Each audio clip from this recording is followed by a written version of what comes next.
Hello everybody साथीहरू, आजको मेरो यात्रा चाहिँ सिम्पानीसम्मको भइरहेको छ है।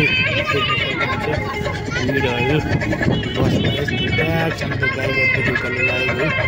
रमाइलो भइरहेको छ, रमाइलो यात्रा गरिरहेको छ है।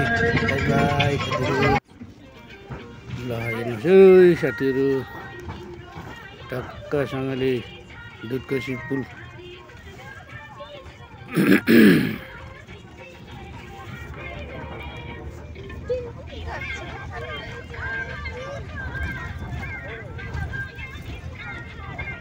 ओह्रालोमा खरङ कुदेको छ।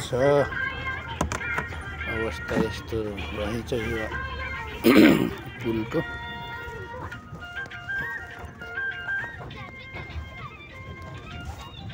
हेर्नुहोस्, हाम्रो बाटो इन्जिनियरले बनाएको खोलाको अथवा जमिनको एरिया हेरेर बनाएको थिए। एन्ड द फुल त्यहीसँगले लगिदिएछ। हेर्दै गजबको बनाइदिएको रहेछ। हेर्न लायक छ है हाम्रो नेपाल सरकारले बनाएको पुल। चट्टसँगले बरु यो कापी रहेछ।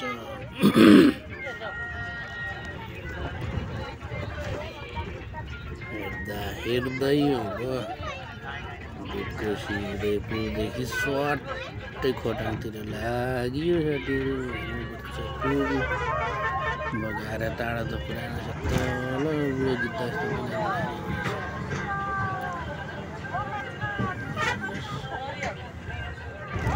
अनौठो दृश्य लाग्यो मलाई चाहिँ साथीहरू। तपाईँले त अनौठो नलाग्ला।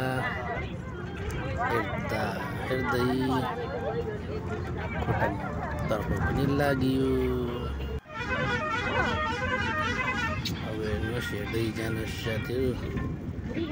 जे देख्छु त्यो भिडियो कैद गर्दै तपाईँहरूलाई थोरै चाहिँ राख्नेछु ल।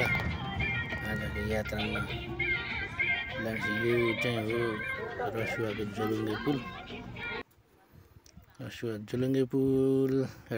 हेर्दै ल हामी चढ्ने बस्ने टक्क अलिकति चाहिँ राखिदिएको है साथीहरू। ल लाग्यो। अब यो गाउँको मान्छे चाहिँ कता गयो होला। यो गाउँै उठेको चाहिँ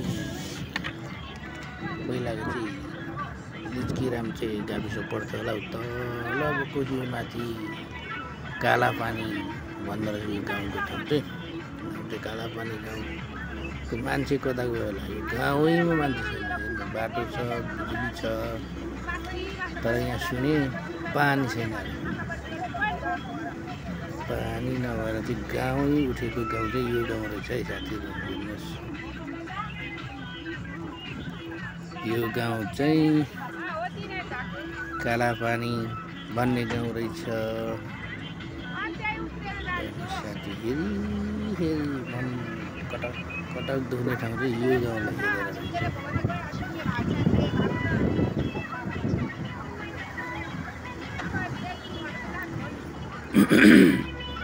घर यति राम्रो छ, छैन रहेछ मान्छे।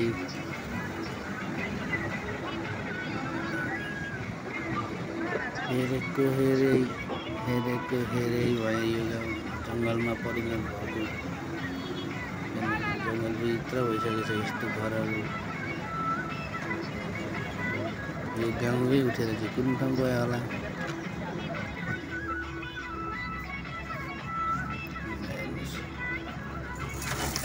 ठुलो गाउँमा सुने 2 घर चाहिँ छ अरे भनेर। त्यो 2 घर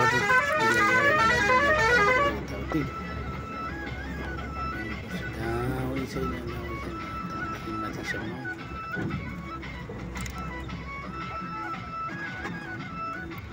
यस्तो पनि हुँदो रहेछ ठाउँमा साथीहरू।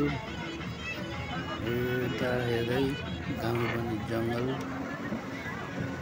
नेपाल सरकारलाई धन्यवाद दिन मन लाग्छ।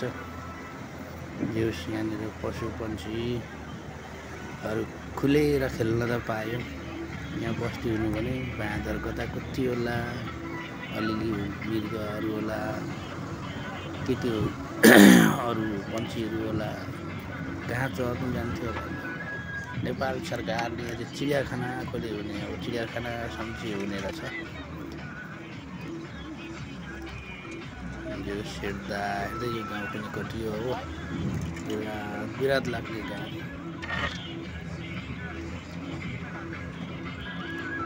साथीहरू यस्तो गाउँ पनि रहेछ। मेरै गाउँ मात्रै पो उजाडिएको होला भन्ने त अरू ठाउँ गाउँ पनि पो उजाडिएको रहेछ। यही गाउँ उजाडिएको सम्झेर कोसीको पानी सुक्छ भनेर बनाएको थियो होला इन्जिनियरले। अलिक वचैमा धोका दिएछ इन्जिनियरलाई। कट्यौँ अब हामी लिच्की राम्ची निस्किन आँट्यौँ हामी। धुलो बुरुरु बाटो जिउ बवाल छ, धुलो जेसो पनि। हामी लिच्की राम्ची पुग्नै लाग्यो।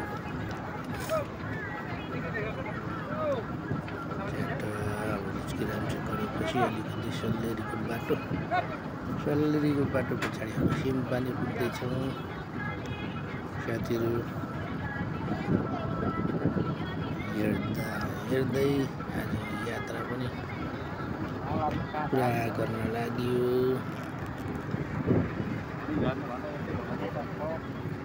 हजुर डाँडा घरतिर गयो होला आमा। ठुलोको मुस्लो